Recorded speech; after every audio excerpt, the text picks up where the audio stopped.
There is a big problem at Leeds United right now, where we have only picked up 5 points in the last 5 games. We've only scored once in the last 3 matches, which is a big drop-off from what we were able to do earlier in the season. And let's be honest, this wasn't a significant issue until after the international break. So clearly something specific has broken in the system. So, very important question for us right now. How exactly do we fix Leeds United? And before we start, I need to go into a little bit more sort of detail about all of the rest of what's going on this season. And first up, it might feel natural to panic, but we need to remember there is a hell of a lot to consider in the rest of this season. For example, Leicester City are in a very, very similar slump to us. They've only got 7 points in their last 8 games. Over our last 9, we've got 19. We are clearly better than them in the most recent sort of run of form, and that is massively boosted by the fact that they had 2 wins in the middle of that. So let's sort of hope that they keep up with that and keep the pressure on them. And in addition to that, Ipswich have horrific fixtures remaining.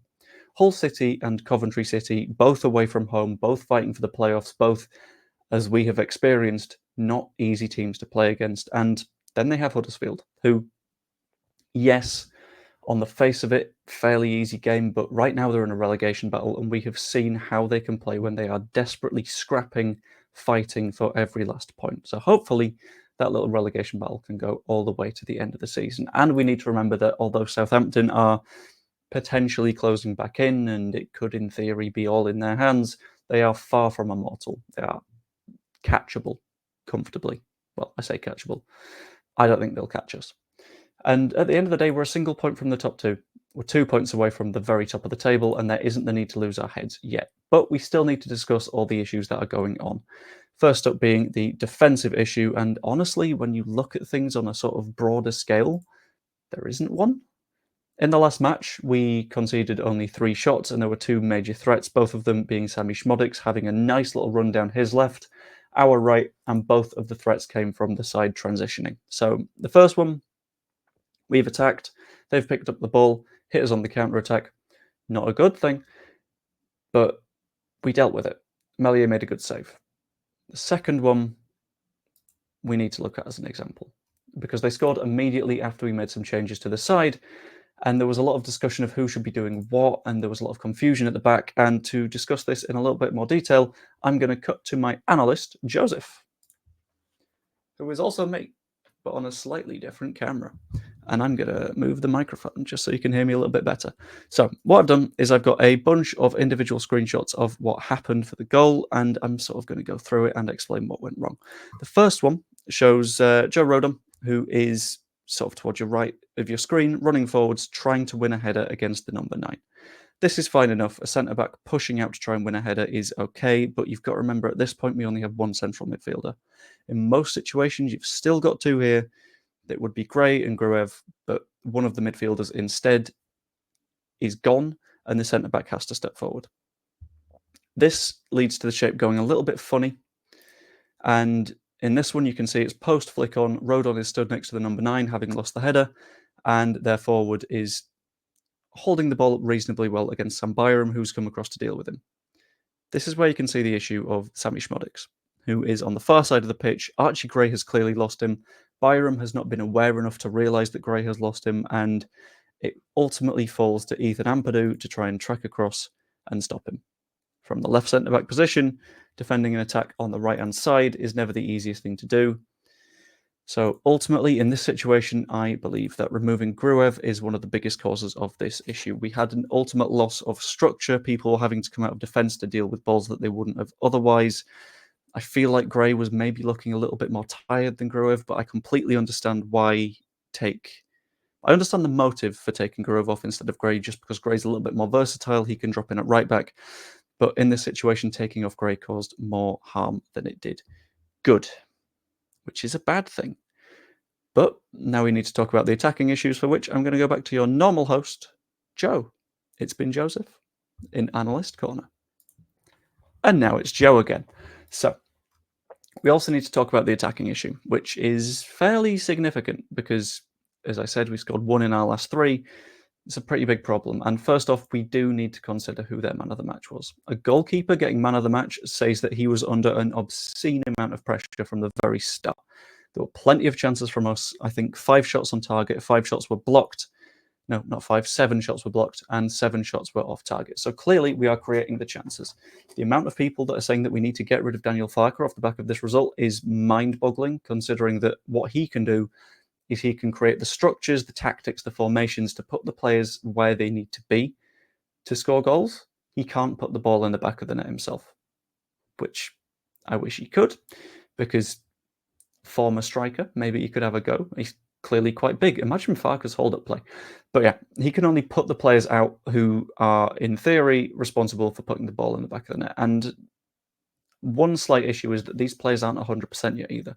Ruter is very clearly not 100% because he's still coming back from that hernia surgery. He's still doubled and tripled up on. So maybe a bit of recovery can help him, but I don't think Ruter is the biggest of issues. Neither is Nonto, who was only available for 60 to 70 minutes of this match, which he played. He played excellently, was our best player on the pitch, but we couldn't have him till the end. But this is where we have our very weird forward problem in the number 9 spot. Clearly, we want someone clinical on the pitch. That's Joel Piroux. When Joel Piroux gets an opportunity in a dangerous position, more often than not, it's going in the back of the net because he is a damn good finisher. However, there is an issue with this, and that is the fact that he tends to drop a lot deeper. He's more familiar with playing that false 9, hybrid 10 sort of thing. So he plays a lot deeper, picks up the ball back there and tries to create chances from there, arriving late on, which doesn't work against a low block. He doesn't get that many clear-cut chances, which is something that is resolved when we want someone to get clear-cut chances, which is Patrick Bamford. Came on in the 65th-ish minute in the match yesterday, had 3 shots, which is more than Joel Piroux's 2, and they were in dangerous positions. However, we have a slight issue with that as well, and the issue is he's not quite as clinical as Joel Piroux. Yes, Bamford has a lot of shots on target. I have used this stat a lot, but I had a look back, and they're not the most dangerous. Yes, he will score a lot of goals, and yes, occasionally he'll have an absolute worldie like he did against Peterborough, but the amount of goals he gets comes primarily through the volume of chances that he creates. His finishing isn't quite there. What we ideally need is a combination between the two players, squished together, and then you get someone that creates chances and finishes them off himself. But there is a third striker that we can discuss, and that is Mateo Joseph. People have been eager for Joseph to start as soon as possible because clearly he is a very talented player. He's scored for us, scored against Chelsea. He started against Chelsea off the top of my head. And very clearly there's something there because he also scored for Spain's under-21s. However, there is another issue with this, and that is the fact that he has very little experience. And whilst on the face of it, we don't know his weaknesses, that's because we've not learned them yet. And now is not the time to learn a player's weaknesses, purely because do you really want to find out in a match against Borough when we desperately need a win that for the first 70 minutes of the match he's bullied off the ball by their centre-backs? That's not what I want to see. Or do you want to find out against Southampton that suddenly he can't take a penalty? No. And that's a lot of pressure to put on very young shoulders. So I don't know if he's the person to start in this situation. But at the end of the day, we have 8 days to try and find out the answer to this. And let's be honest, going into it, Middlesbrough is going to be a defining match. Beat Middlesbrough, confidence is back, everyone's feeling great. And Middlesbrough isn't going to be too awful of an opponent. They can't play Luke Ayling because he's on loan from us. They can't play Sam Greenwood because he's on loan from us. Aside from that, they have a fairly aging defence that we can, I feel, get at fairly easily. Somerville, his dribbling is perfectly adapted to them. Same for Nonto. A nice little 8-day gap will be perfect for us because they are missing key players and we have a lot of recovery time. It's 8 days. Ruter can look after that hernia. Nonto can look after his foot and make sure he's available for the full 90 next time. And we have time to focus on some key things in training too. Focus on our confidence, on our fitness, and finishing off our chances. Because all we need is a couple of goals and then confidence is sky high and we're playing as we were earlier in the season. Ruter and Somerville haven't been at their best for a good while now, and that could be down to confidence, it could be down to their fitness, could be down to finishing. But this 8-day gap is what we need to try and fix all of those problems.